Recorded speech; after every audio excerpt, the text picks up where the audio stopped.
Akala ko rin noon na ang GIC lang ang safest investment.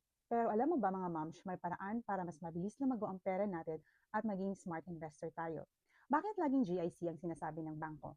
Una, kasi transactional focus ang karamihan sa staff ng bank branches. Nakatutok lang sila sa deposits, withdrawals, loans at payments.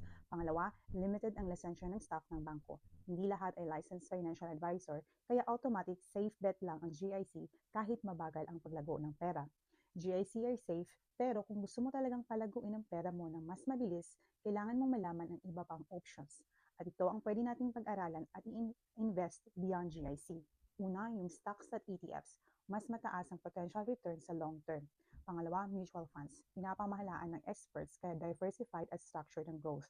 RRSP, RDSP, or TFSA investments, lumalago ang pera mo at may tax advantages. Perpekto ito para sa future ng anak at sa retirement mo.